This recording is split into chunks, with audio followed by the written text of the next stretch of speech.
What is going on, guys? This is Garrett from RUNAMUCK MMA, and today, you guys, I've been thinking a little bit. I've been discussing this with some friends at work today. We were just talking about Alistair Overeem versus Augusto Sakai, set for September 5th. So basically what I wanted to get out to you today, guys, was just my own thoughts and opinions, relatively some predictions that I've been having for this particular fight.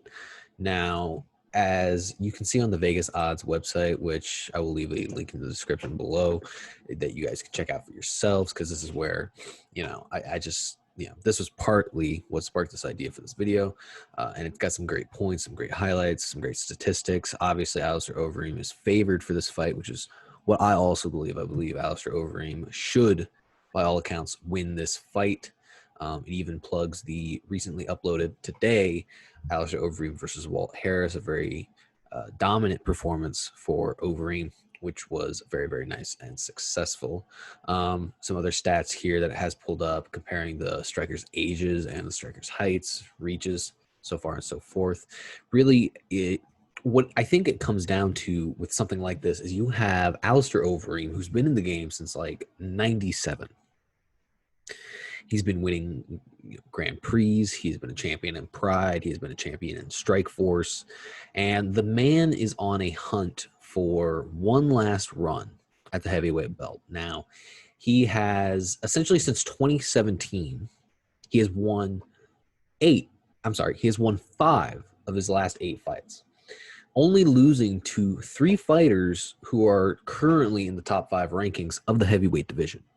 Now, what that means to me, at least, is that despite his age, despite being 40 years old, Alistair Overeem, the Demolition Man, still has the technicality and the fight IQ to be able to hang with the best of them.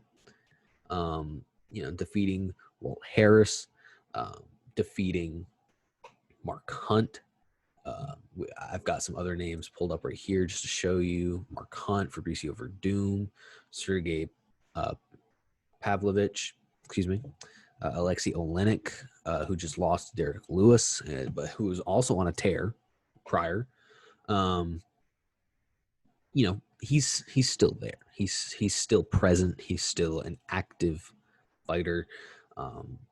If he had not settled back in his bout with Rosenstrike, he definitely would have won the decision on that. And that brings me to my point against Overeem. What his biggest issue as of this moment is that despite, or rather in conjunction to, all of his experience, all of his years, essentially everything that has led him up to this point, every fighter he's ever faced. The problem with Alistair Overeem now is that his chin can't hold up. It just can't. And we saw that with Ngannou. We saw that with Rosenstrike. And that's just the problem with Overeem now. That's the problem with most fighters that have been in the game for so long. They're tough. They're tough as nails. But the matter of the fact is that when you go up against guys that are as strong and as powerful as a lot of these people in the heavyweight division, your chin, the thing that keeps the lights on, cannot uphold as best as it used to be able to. And that's where we start talking about Augusto Sakai. Now, Sakai, I believe, let me talk about why I don't think he's going to win. The reason that I believe on paper he is not going to win is because I believe that, one, he is very slow. He's a slow fighter, and that is to be expected with heavyweights, with these types of heavyweights. There's essentially 2 types of heavyweights. You've got fast heavyweights that are technical, that have unique levels and variances of striking, like Stipe, for instance. And then you've got certain heavyweights who are very bulky, very heavy. They like to use their weight a lot. They use their weight to suffocate their opponent and then get them in clinches and then really do a lot of their work there. That's where you see fighters like Sakai. Derek Lewis, for a really long time, was a fighter like that. However, as we've seen in recent, memory, Lewis has started to evolve and sort of become an amalgamation of the two fighters, being a very heavy, bulky fighter who can use his weight as in an advantage, like when he fought Olenek not too long ago, used a lot of his weight there, like some heavyweights do, but then has been able to also add in many different levels of unique striking. Excuse me. We see that. We see a lot of that now. And with Augusto Sakai, he is one of those heavy fighters. And I believe his slow posture, his slow pace, his ability to try and throw his weight on you, just kind of rush into you. I don't know if it'll necessarily work on a more fast, more efficient fighter like Overeem. I believe Overeem has the advantage in that regard. However, that being said, Sakai has the level of power necessary to send Overeem into the Shadow Realm. He has that power. He has that ability.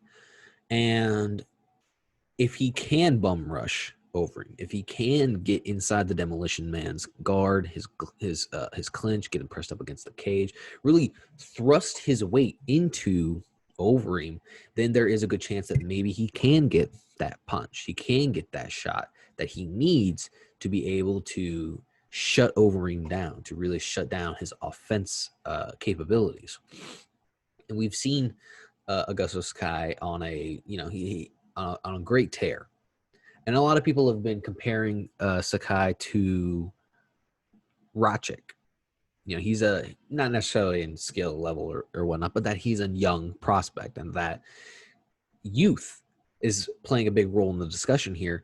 Does the youth of Sakai give him an advantage over the older Overeem? The older Overeem who has been through so much more wear and tear. And the real question is, does it matter? I don't know. I don't think so. I think that it's more the experience Overeem has been through, rather his relative age. We've seen older fighters do great things to younger fighters. Randy Couture versus Tim Sylvia. We've seen, Daniel Cormier has made a great run in his career. Frankie Edgar just defeated a Pedro Munoz at 38. So I don't know. And, Overeem, like I said, is still active. He's still in the top 10. To think that a fighter at 40 years of age who's been in the game since, like I said, the 90s, who's still in the top 10, I mean, if that doesn't say, if that doesn't answer the question, I don't know what does. So we'll see what happens this coming weekend. My money's on Overeem. Let me know what you guys think in the comments below, and I will definitely see you guys next time. And peace out.